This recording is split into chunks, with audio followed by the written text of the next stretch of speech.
cukup banyak ya, di Indonesia khususnya jingle-jingle yang enak didengar. Tapi kalau menurut saya yang masih cukup terngiang-ngiang di telinga saya itu Indomie. Masih tahu kan Indomie? Boleh editor ntar masukin ya.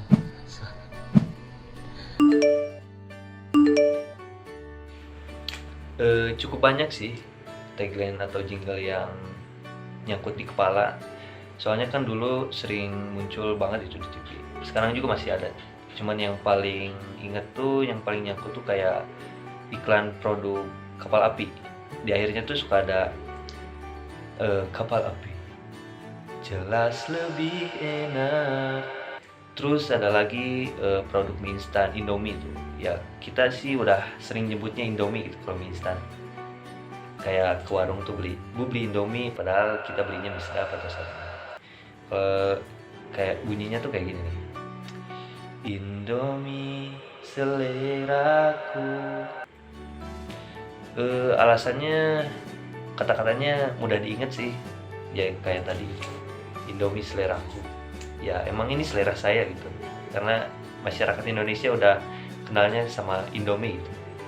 Terus ya si nadanya itu loh. Si nadanya tuh nyangkut di kepala gitu. Jadi tiap kita lihat produknya misalnya, itu produk Indomie.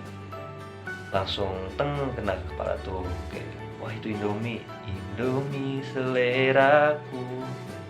Jadi terngiang-ngiang di kepala tuh, bikin ngesugesti kita kalau wah ini emang produk kita gitu, selera kita. Jadi ngesugesti kita buat beli produk itu. Terima kasih. Sebagai contoh kita ambil produk minuman dari segi fungsionalnya. Kita harus menggunakan atau memiliki bahan kemasan yang memang sesuai untuk produk minuman dan juga menggunakan bahan yang maksimal. Jangan sampai kita punya bahan kemasan yang tidak sesuai dengan produknya.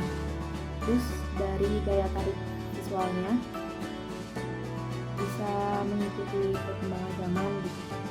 Atau dari segi visualnya atau tampilan gitu. Dari font, dari warna. Terus sebagai contohnya yang unik juga yang menarik konsumen, misalkan kayak di belakang kemasan produk minumannya kayak ada pesan gitu, misalkan dari siapa ya siapa, terus nanti bisa request kalimatnya apa gitu, atau enggak bisa juga kayak dari siapa tapi udah ada kalimat yang emang udah ditentuin sama si produk minumannya, misalkan kalimatnya jangan lupa minum, nanti kalau misalkan jangan lupa minum, kalau gak minum nanti dehidrasi, terus kalau misalkan dehidrasi nanti sakit, terus kalau misalkan sakit nanti siapa yang sedih, misalkan kayak gitu. Itu bisa menarik para konsumen, khususnya lagi kasmaran, misalkan anak muda atau gak yang lagi kasmaran juga nggak apa-apa sih, biasanya ada yang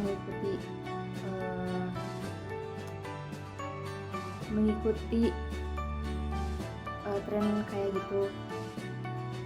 Jadi itu bisa jadi salah satu daya tarik bagi konsumen. Udah gitu. Ada 3 poin. Poin pertama, gunakan beberapa unsur merek sebagai media pendukung untuk memperkuat cita produk.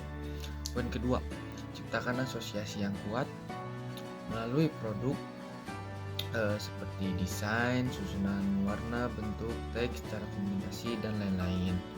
Poin ketiga, konsisten pada prinsip dan tujuan produk hingga mencapai titik di mana pengalaman emosional konsumen melekat pada memori konsumen. Hanya segitu yang bisa saya sampaikan, kurang lebihnya mohon maaf, semoga bermanfaat. Terima kasih.